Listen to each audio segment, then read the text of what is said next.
Salut, c'est Adonsia Daman l'horizontaliste. J'espère que vous allez bien. Ravi de vous savoir nombreux à vouloir me suivre et à découvrir certaines choses que beaucoup d'autres personnes ne vous montreront jamais. Alors, je vous ai parlé d'un arbre qui est un parasite. Et un parasite, c'est déjà vrai qu'aucun parasite n'est parfait. Aucun. Alors, j'ai fait 2 vidéos précédentes. C'est-à-dire la première où sur un arbre fruitier, le safoutier, je vous avais présenté une plante sauvage qui se greffe au carrefour de plusieurs branches, parce que à ce carrefour, vous vous souviendrez que il y a les dépôts, c'est-à-dire les écorces mortes qui tombent au carrefour de plusieurs branches. Il y a les feuilles mortes qui tombent à ce niveau. Il y a même les poussières qui se déposent. Alors, ce sont les oiseaux qui consomment les fruits de cet arbre-là, et en allant déféquer à plusieurs endroits, la plante va donc aller germer et commencer à pousser à cet endroit. Au départ, c'est quelque chose de rien du tout, rien. Mais c'est avec beaucoup d'études et beaucoup d'observations que je vous ai fait part de cet arbre. Je l'ai appelé, si vous vous souvenez, vous allez voir mes vidéos précédentes où je l'appelle l'étrangleur assassin. L'étrangleur assassin. Au départ, c'est rien. Je vous ai montré cette plante à l'horizon 15 ans après. Sur un manguier, vous allez voir, là je suis en pleine ville parce que cet arbre n'a pas honte. Il sévit partout puisque les oiseaux s'envolent partout et défèquent partout. Là, c'était en pleine ville où je vous ai montré comment, après peut-être 15 à 20 ans, l'étrangleur assassin a évolué. Alors, aujourd'hui, tenez-vous bien, je vais vous présenter c'est-à-dire le point final de cet arbre, de son acte. Puisque je vous ai dit que tout flatteur vit dépend de celui qui le supporte. Déjà, nous, les agriculteurs, nous avons souvent, beaucoup plus dans les villages, même dans les villes, il y a beaucoup qui ne savent pas. Vous voyez une plante sauvage qui est en train de germer, vous ne savez pas de quoi il s'agit, vous ne savez même pas comment cette plante agit. Et moi, je fais ça pour vous. Je fais ça pour vous, pour ne pas tomber dans le piège de l'étrangleur assassin. Vous comprenez? Alors, je vais vous présenter cette plante.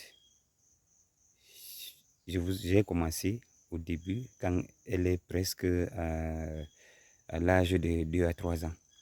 Je vous ai ramené à l'horizon 15 ans après. Maintenant, je vous amène à l'horizon 50, 60, 70 ans après. Parce que là où l'arbre dont je vais vous parler maintenant, en tout cas son évolution dont je vais vous parler maintenant, va déjà plus de 80 ans. Parce que moi, je suis né, j'ai trouvé que cet étrangleur avait été en pleine finition de son travail. C'est vrai que ce n'était pas sur un arbre fruitier, parce qu'il sévit aussi les palmiers, il sévit même les arbres sauvages qui sont aussi en brousse. Alors, ça a été une chose de 2 arbres sauvages. Alors, je vous présente sans plus tarder le gigantesque étrangleur assassin qu'il est devenu, parce qu'il a dévoré le propriétaire, il a chassé le bailleur, il est resté implanté.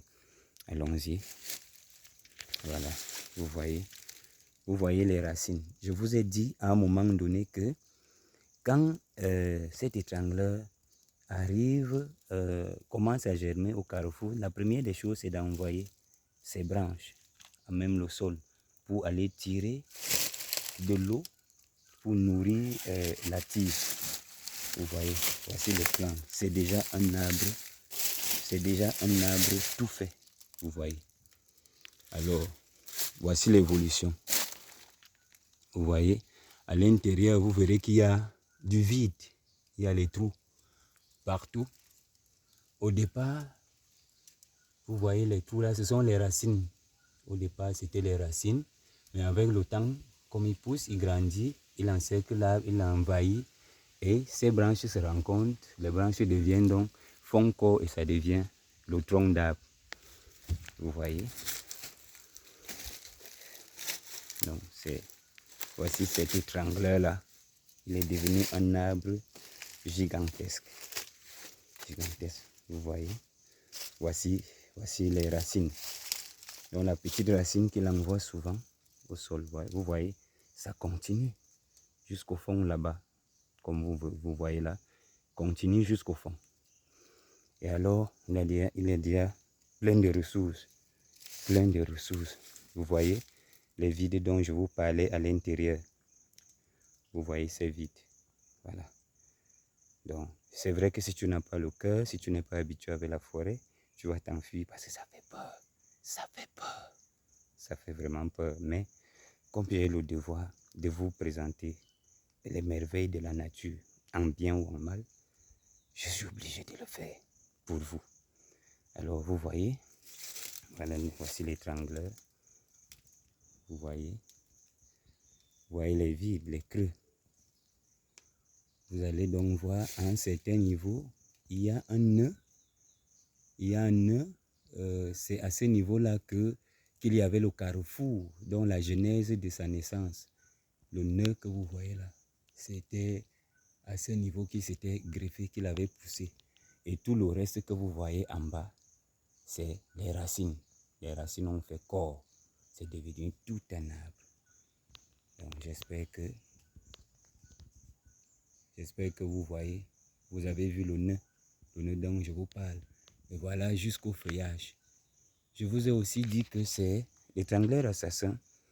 C'est présent sous plusieurs variétés. Ça, c'est l'une des variétés que je vous ai présentées sur la deuxième vidéo, dans le deuxième épisode. Vous allez voir, je vous ai présenté, dans le deuxième épisode, je vous ai présenté un premier. Le premier là, c'est lui. Donc le deuxième fait aussi de la même façon, mais ça n'a pas les mêmes fruits. Parce qu'il y a un qui a les fruits un peu gros et l'autre qui a les fruits un peu petits. Voilà.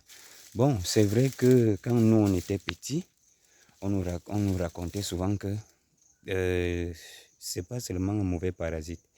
C'est un parasite qui a des vertus qui peuvent aussi servir peut-être pour les chasseurs. Parce que vous allez voir, comme je coupe là, quand je coupe là, la sève va sortir. Voyez la sève.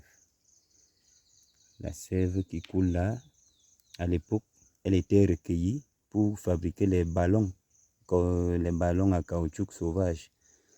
Les enfants jouaient souvent avec.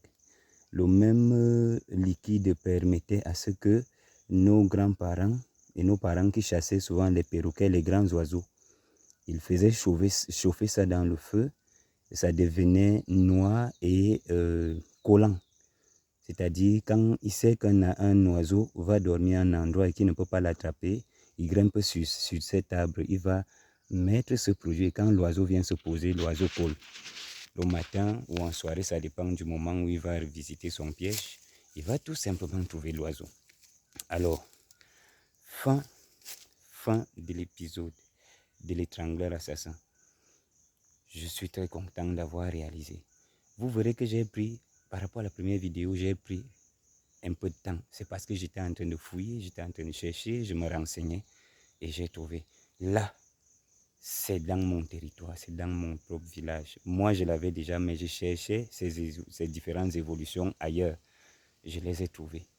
Bon, je vous remercie d'être fidèle.